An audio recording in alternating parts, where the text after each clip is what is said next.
century challenged and changed Australia in ways they're only just beginning to understand.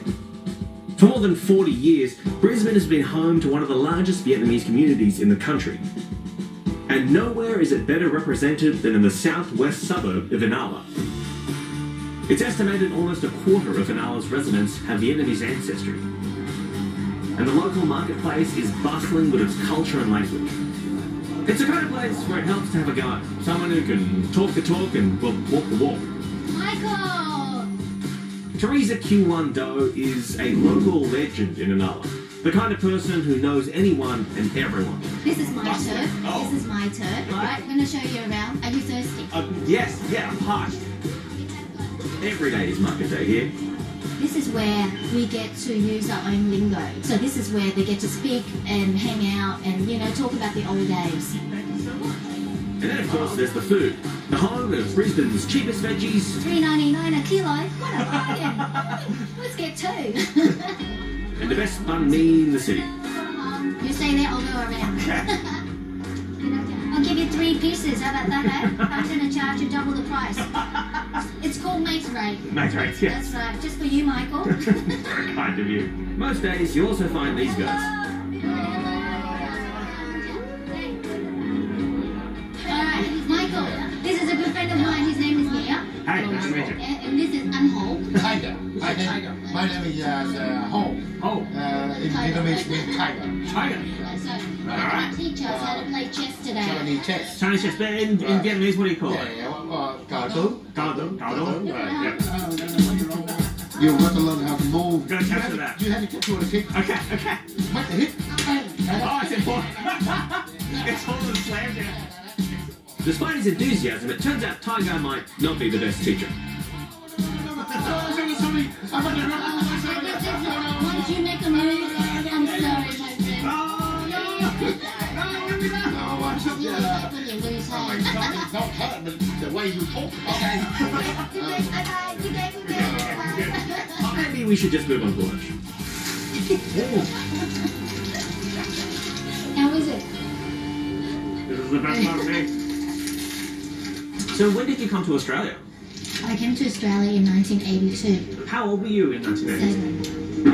7. You were 7 years old. Yeah. You look like you weren't even born in 1982. That's Michael. The monkey is doing a great job. Another private.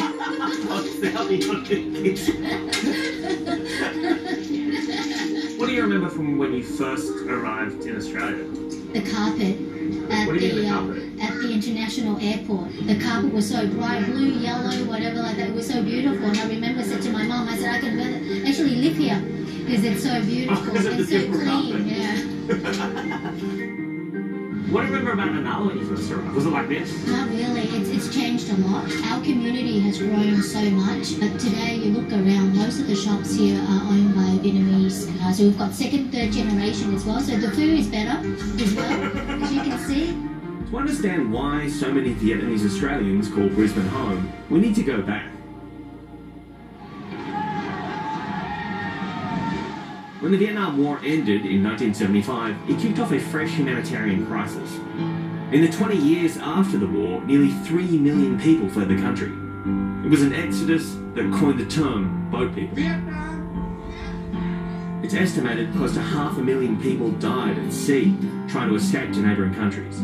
They are the people who are desperate. They lost everything. They left everything behind, just ran away. If the land force could work, it will flee the country as well. Dr. Quang Bui is the president of the local Vietnamese Association and a pioneer of the community here in Brisbane. I arrived in Australia on the 17th of May 75, means 17 days after we lost South Vietnam. And the next morning we have breakfast there. And I never seen conflict before. It's so beautiful, so golden yellow, and I really love it. And I still have it now. Up to now, still have it. That's my first impression of Australia. Cereal. A veteran of the South Vietnamese Army, Dr. Bui became an advisor to the Fraser government at a time when refugee camps across Asia were overwhelmed with Vietnamese boat people, and Australia was under increasing pressure to help do something about it. They can't find a job, they feel very lonely, and they need help. Australian government never had to face that sort of crisis before. I went to visit the refugee in the camps. I saw a child just been born only about a few days. The rats come up and try to roll the tip of the finger of the child. One of the lady, she had to eat the flesh of her dead brother, otherwise she would die as well. You need to listen only once and you'll never forget. The Fraser government response was a migration program that would see 60,000 Vietnamese refugees move to Australia in just 7 years.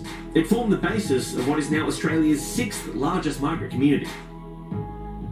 What do you think the local people thought of the Vietnamese? At the beginning, they probably doesn't like it because we come, so many people come at once. But after that, they found that our food is okay. Our people, they are very calm. People lost everything. When they come here, they try to work hard to stand back on their feet and to help their children. Hi, Michael. Welcome to my house. Wow, you have a beautiful house. Thank you. I just want to show you this very important photo of my dad.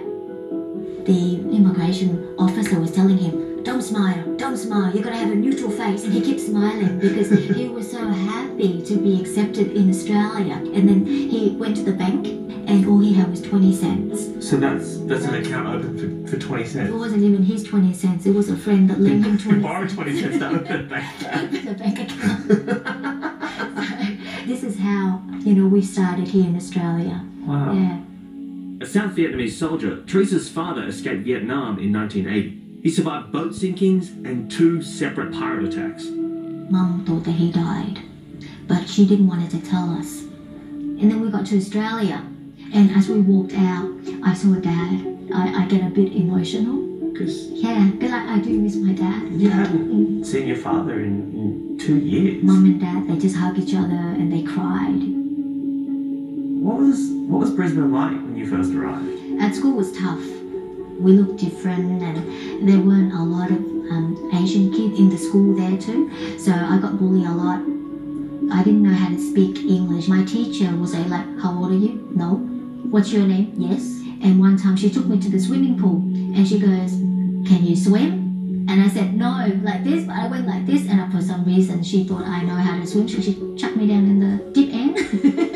Went boom, right down. Was it hard for your parents to find work when they first came to Australia? For my dad, it was extremely hard because he was an engineer, but because his English wasn't that great, like this. So his first job was mowing the lawn. And one of his friends was actually a surgeon, but again, because of the English, they both mow lawns together. So you have an engineer and a surgeon mowing lawns. That's their first job. Did your father ever talk to you about how that made him feel? The Vietnamese were so resilient because of all the things that we've gone through. Look, we've gone through wars, we've gone through settlement, we've gone through a lot. So he always say, look, it doesn't matter how tough life is, you can always do it. You can always go for it because this is the land of opportunity. You can't really go wrong in Australia. Coming up, a new generation fighting for their place in Australia. I actually started martial arts because I was bullied in school. They gave me a name and they called me Chink.